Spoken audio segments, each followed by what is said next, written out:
Bismillahirrahmanirrahim. Assalamualaikum warahmatullahi wabarakatuh. Waalaikumsalam.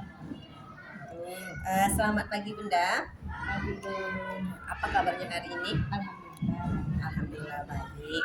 Nah, hari ini Bun, mungkin saya akan sedikit meminta waktu Bunda karena di sini saya mengajak Bunda untuk bekerja sama dalam kegiatan praktek coaching yang akan saya lakukan, karena praktek coaching itu adalah salah satu tugas saya dalam mengikuti pendidikan guru penggerak.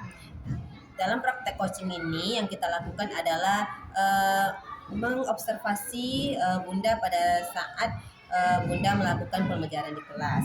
Sebelum kita melakukan observasi, nah ada beberapa tahap nih Bun yang akan kita lakukan. Yang pertama itu ada tahap pra-observasi, nah nanti baru kita masuk tahap observasi, dan yang terakhir itu tahap pasca observasi.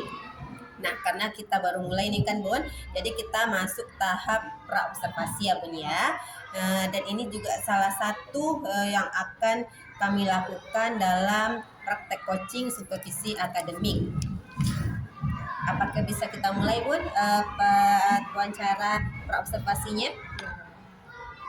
Nah, apa yang Bunda harapkan dalam pertemuan pra-observasi yang kita lakukan hari ini?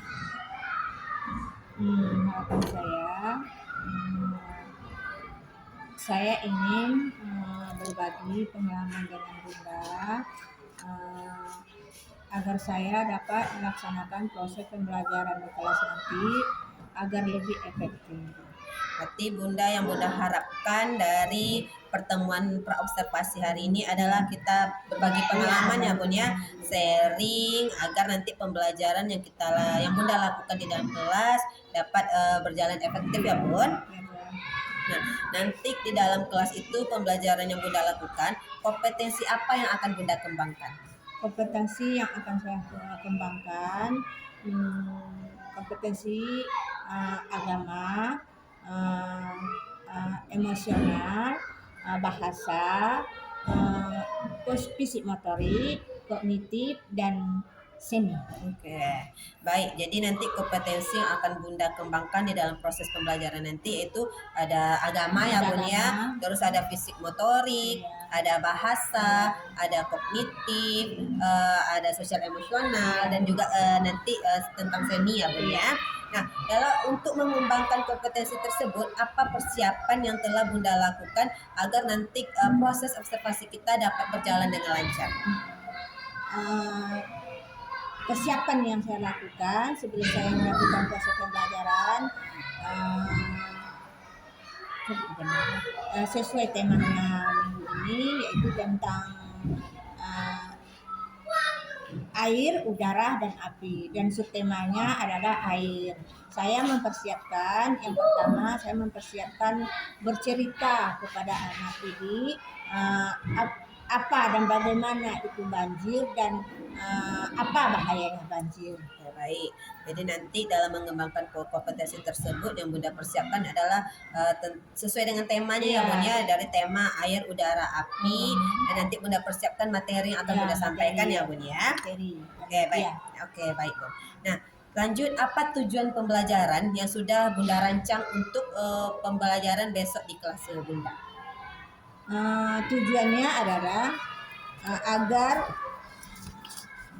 agar murid dapat mendemonstrasikan pemahaman tentang terjadinya banjir dan bahaya banjir tersebut melalui literasi dari berbagai sumber.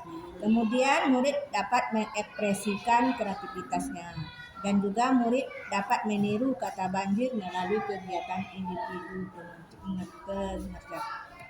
Oke, baik. Jadi tujuan pembelajaran yang sudah Bunda rancang itu ada 3 tadi ya Bun ya. Yang pertama, murid dapat mendemonstrasikan pemahamannya tentang bahayanya banjir. Terus yang kedua, murid dapat mengekspresikan kreativitasnya melalui kegiatan ya Bun ya. Terus yang ketiga tadi, murid mampu meniru kata banjir ya Bun ya, karena Bunda membahas tentang bahaya banjir ya Bun.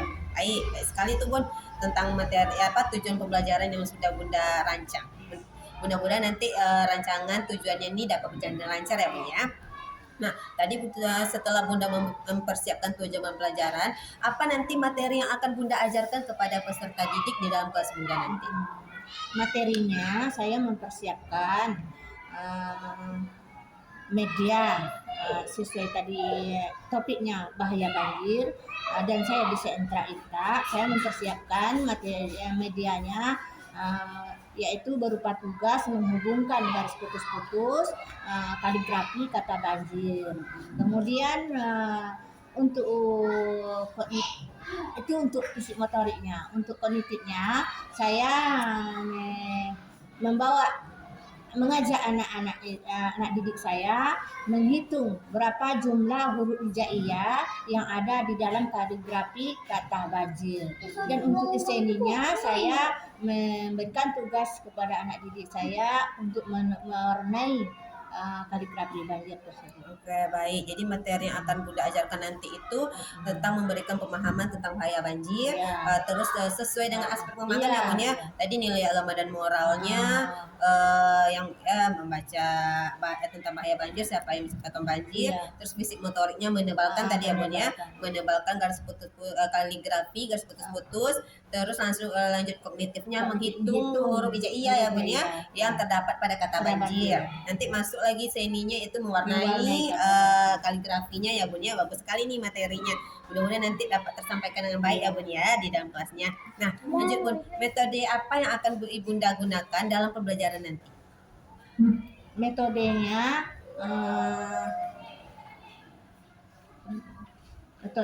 adalah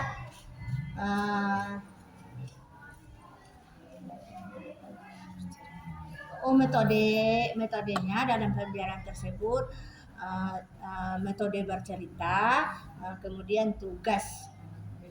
Oke, jadi Bunda nanti metode yang akan Bunda lakukan dalam pembelajaran nanti adalah menggunakan metode bercerita ya Bunda. Berarti bercerita sesuai dengan tema pembelajaran Bunda pada hari besok ya Bunda ya. Nah, apa strategi yang akan Bunda persiapkan dalam pembelajaran nanti? Strateginya saya menyediakan media yang lebih menarik bagi anak-anak supaya ia lebih semangat, senang dalam mengerjakan tugas tersebut. Jadi nanti Bunda strateginya yang pertama itu menyiapkan media ya Bunda, karena kalau ada media tuh apalagi menarik nanti dapat meningkatkan fokus anak dalam belajar ya Bunda. Bagus tuh Bun strateginya. Nah, nanti apabila mungkin nanti Bunda dalam proses pembelajaran itu menemui kendala dalam melakukan pelajaran, apa yang akan Bunda lakukan? Yang saya lakukan seandainya saya menemui kendala dalam proses pembelajaran, biasanya saya minta bantu sama rekan-rekan Bunda yang lain, membimbing anak-anak didik yang masih belum mampu untuk mandiri melakukan tugasnya. Oke, baik. Jadi Bunda apabila nanti menemui kendala, strategi Bunda itu tadi mengajak rekan guru berarti bersama ya Bun ya, agar nanti proses pembelajaran yang Bunda lakukan di dalam kelas dapat berjalan dengan efektif ya Bun. Nah, nanti setelah kendala, bagaimana teknik penilaian yang akan Bunda lakukan dalam proses pembelajaran nanti? Kalau teknik penilaian yang saya lakukan adalah melakukan penilaian hasil karya dan catatan elektronik.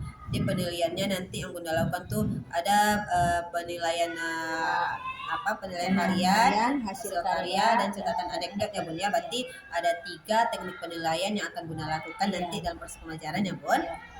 Nah, pada saat Bunda nanti melakukan proses pengajaran, dukungan apa yang Bunda butuhkan agar nanti kegiatan pembelajarannya dapat berjalan dengan lancar? Kalau dukungan yang saya perlukan agar kegiatan pembelajaran dapat berjalan dengan lancar, yang pertama dukungan dari kepala sekolah, kemudian yang kedua dukungan dari rekan-rekan Bunda yang lain, dan murid dan semuanya warga yang di sekolah. Jadi Bunda dukungan yang Bunda perlukan itu dari kepala sekolah ya Bunda, dari rekan guru, dengan murid dan warga yang ada di sekolah. Karena dengan adanya dukungan tersebut kita merasa lebih semangat ya Bun ya dalam melakukan proses pembelajaran. Nah, pertanyaan yang terakhir nih Bun, apa komitmen Ibu dalam melakukan observasi nanti atau kegiatan pembelajaran yang kita lakukan nanti di dalam kelas? Komitmen saya akan bekerja sama dengan rekan guru dan murid di dalam kelas, merencanakan LPPH dan jika kebutuhan murid sampai kegiatan yang akan dilakukan dapat berpihak pada murid. Jadi komitmen Ibu dalam melakukan kegiatan pembelajaran nanti pada saat observasi, yaitu yang pertama bekerja sama ya Bun ya dengan rekan guru, dengan murid di dalam kelas, terus Bunda merencanakan RPPH, yang mana nanti RPPH ini menjadi acuan Bunda ya dalam proses pembelajaran dan melakukan kegiatan yang dapat berpihak pada murid ya Bun ya. Bagus sekali itu Bun, komitmen yang Bunda lakukan. Mudah-mudahan kegiatan proses pembelajaran yang Bunda lakukan besok dapat berjalan dengan lancar ya Bun ya. Dan saya juga minta izin besok ingin melihat Bunda dalam proses pembelajaran karena itu salah satu tahap yang kita lakukan dalam praktek coaching ini ya Bun ya. Mudah-mudahan kegiatan yang kita lakukan besok dapat berjalan dengan lancar ya Bun. Terima kasih. Semoga kita diberikan kesehatan ya Bun ya. Assalamualaikum. Ini kita tadi sudah mulai dengan membaca surat pendek. Kita masuk pelajarannya di sentra INTA dengan tema air, udara, dan api. Dan subtemanya kita bahas pada pagi hari ini adalah tentang air. Baiklah, pada pagi hari ini Bunda mau bercerita dulu tentang air. Anak Bunda pasti sudah tahu air ya. Ini ada Bunda pegang. Ada Bunda megang air apa ini? Bunda mau tanya dulu. Air apa? Yang mana bahasan Bunda pagi ini adalah tentang menyebutkan beberapa bahaya banjir. Air ini sungguh banyak manfaatnya. Sebelumnya Bunda ceritakan dulu manfaat air. Apa guna air buat kita nak? Manfaat air buat kita, guna air buat kita apa nak? Untuk mandi, apa lagi? Untuk minum, apa lagi? Cuci kain, cuci piring, apa lagi? Ya cuci sepatu, apa lagi? Cuci Honda, apa lagi? Cuci muka, apa lagi? Oh iya bagus sih Habil, mantap untuk Bunda. Waktu kecil jadi ada gunanya, kalau besar banyak bahayanya. Contohnya apabila terjadi banjir. Ada Bunda tahu banjir? Ya. Banjir itu seperti apa sayang? Air sungai meluap. Naik ke atas. Air sungai itu namanya Sungai Kamban. Ada kalau musim hujan biasanya terjadi banjir. Jadi air banjir itu berbahaya buat kita. Apalagi anak muda masih anak-anak tidak boleh mendekati banjir. Kalau ada banjir, kita harus menghindar dari tempat banjir tersebut. Karena kalau kita dekat dengan air banjir, akibatnya nanti apa? Kalau kita main di air banjir, dibawanya hanyut kita, jadi berbahaya.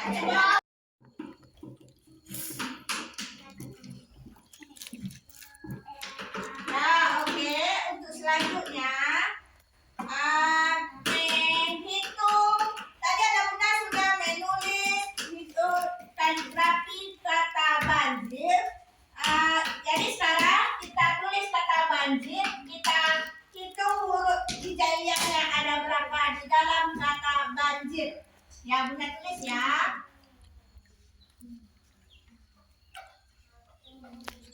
Itu bawah. Ini seperti ini tadi yang anak Bunda buat. Ya. Ini bacanya adalah banjir. Apa bacanya nak? Banjir. Kalau huruf Latinnya tulisannya seperti ini. Apa bacanya? Banjir. Ayo kita hitung. Berapa hurufnya di Latin dulu? Kan ada berapa?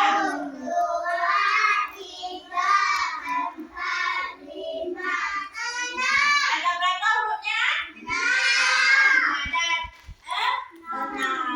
Kalau di tulisan Arabnya, di tulisan Melayunya, di kaligrafinya, kita hitung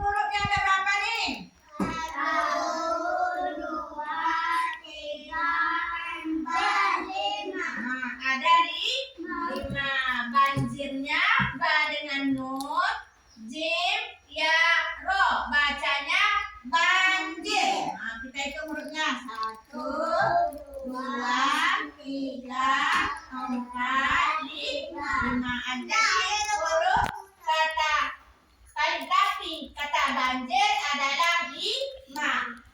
Ba, nun, jim, ya, ro. Jadi ada berapa tadi? Ada lima.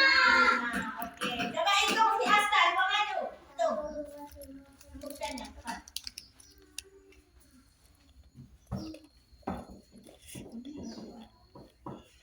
Per huruf di kata banjir, Pak. Mbak hitung. 1, 2, 3, 4, 5. Ya, oke. Pak, lanjut. Hati. Ada berapa, Pak Adil? Iya, tadi 5. Coba lagi Laura.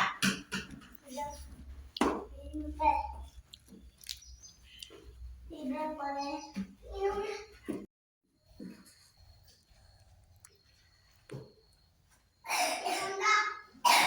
Ya.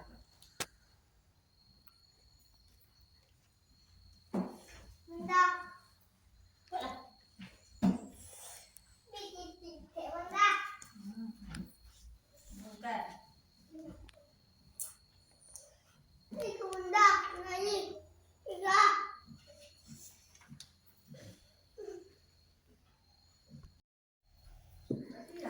Hasil aku belajar anak kamu ini.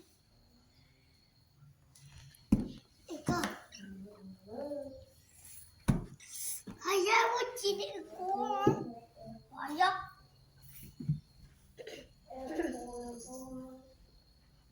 Itu abis itu makan aja. Kita ada yang bentar. Mama. Dah. Aku foto udah kau nak.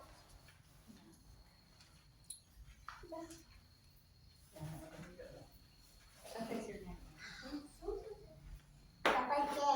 Yes. Waalaikumsalam. Alhamdulillah baik, Bu. Oke, silakan duduk Bunda. Terima kasih ya Bunda sudah meluangkan waktunya hari ini, karena hari ini kita merencanakan untuk melaksanakan kegiatan praktek coaching, yaitu tahap pasca observasi. Kemarin kita sudah melakukan proses praktek coaching tentang pra observasi yang kita lakukan sebelum Bunda melakukan kegiatan pembelajaran di dalam kelas. Nah, setelah itu kita melakukan kegiatan observasi, di mana saya memperhatikan kegiatan-kegiatan yang Bunda lakukan di dalam kelas, apakah kegiatan tersebut sudah berjalan efektif atau belum. Nah, kemarin juga saya juga sudah membagikan ilmu bersama Bunda tentang penerapan pembelajaran berdiferensiasi, dan saya lihat pada waktu observasi kemarin, alhamdulillah penerapan pembelajaran berdiferensiasinya sudah maksimal. Nah, kita lanjut hari ini itu praktek coachingnya tentang pasca observasi ya Bun ya. Dan kebetulan hari ini pada tahap pasca observasi saya didampingi oleh pengajar praktek saya dalam buku penggerak, yaitu Ibu Maria Hayati.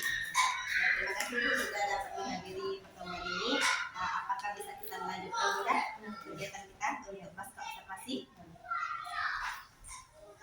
Yang pertama nih ya Bun ya, pertanyaan pertama saya, bagaimana perasaan Bunda waktu kita melakukan observasi di dalam kelas tentang kegiatan yang Bunda lakukan di dalam kelas? Perasaan saya Bunda sangat senang sekali, bahagia, bangga karena Bunda telah mau berbagi pengalaman dengan saya. Senangnya Bunda karena kita dapat berbagi pengalaman juga dalam proses kegiatan yang kita lakukan di dalam kelas ya Bun. Nah, apa harapan Bunda dari pertemuan pasca observasi yang kita lakukan? Harapan saya ingin berbagi pengalaman dengan Bunda tentang proses pembelajaran di kelas. Saya ingin meningkatkan bagaimana cara proses pembelajaran di kelas agar lebih efektif. Dan tadi itu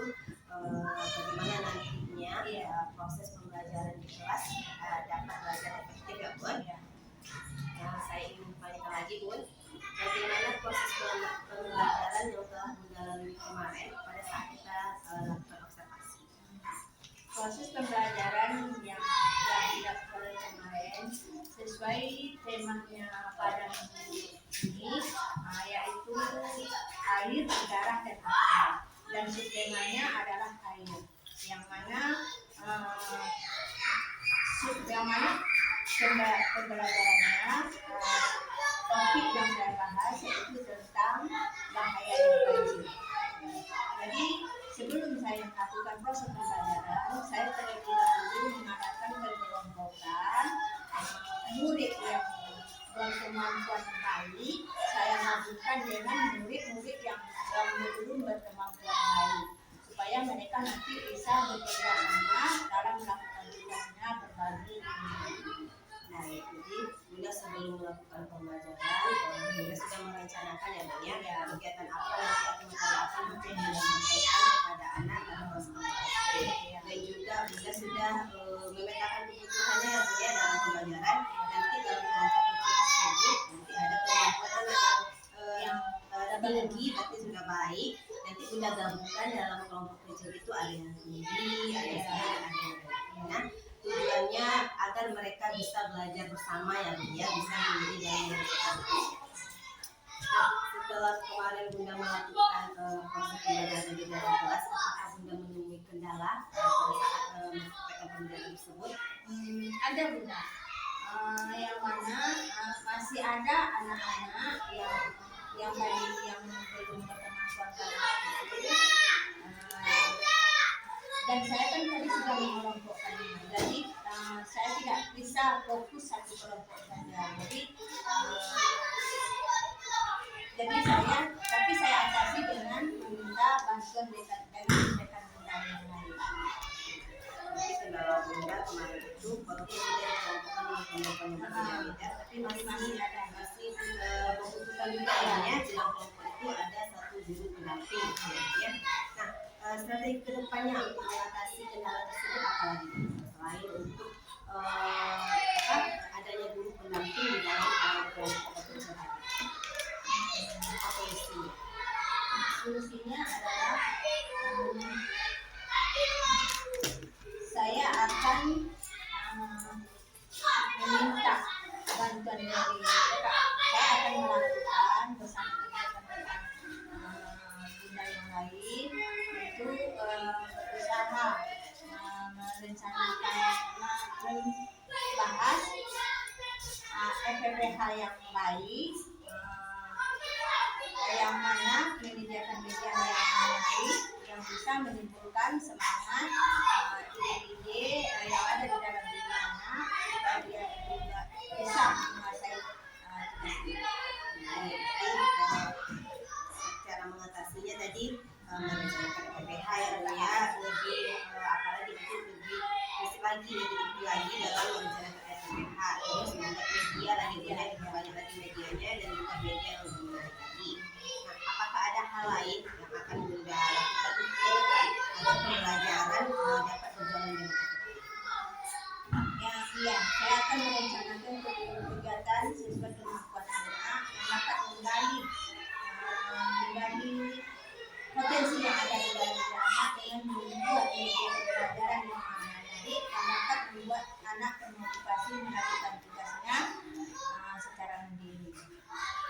Juga tadi tidak akan dilakukan itu salah satunya itu membuat media agar dapat terfokus ya Bunda dalam kegiatan yang dilakukannya.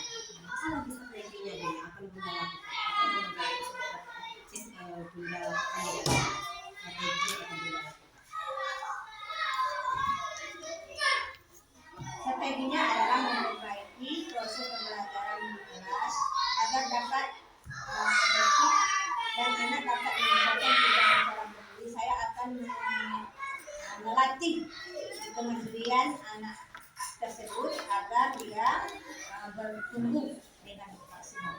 Ya, jadi strateginya lagi melatih kemandiriannya tentunya agar anak mandiri bisa mampu mengerjakan sendiri.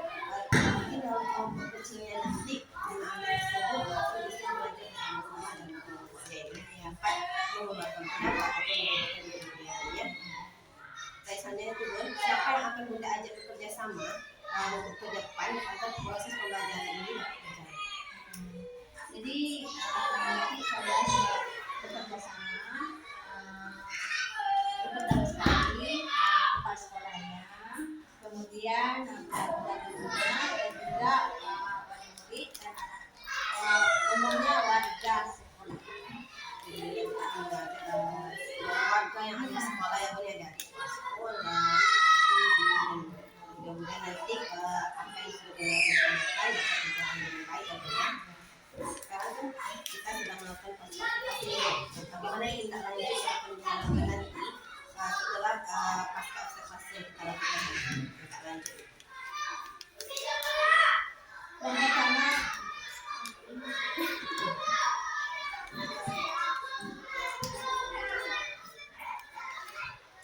memperbaiki proses pembelajaran di kelas agar dapat efektif dan anak dapat menyelesaikan tugasnya. Saya secara mandiri, maka saya akan melatih kementerian anak agar dapat sembuh maksimal. Jadi tindak lanjut akan kita lakukan adalah tentang melatih kemandirian anak ya Bu ya. Karena dengan anak usia dini ini sebenarnya yang dia perlu kemandiriannya dalam belajar ya Bu. Karena kemampuan anak kan berbeda. Jadi kita bisa mengatasinya dengan melatih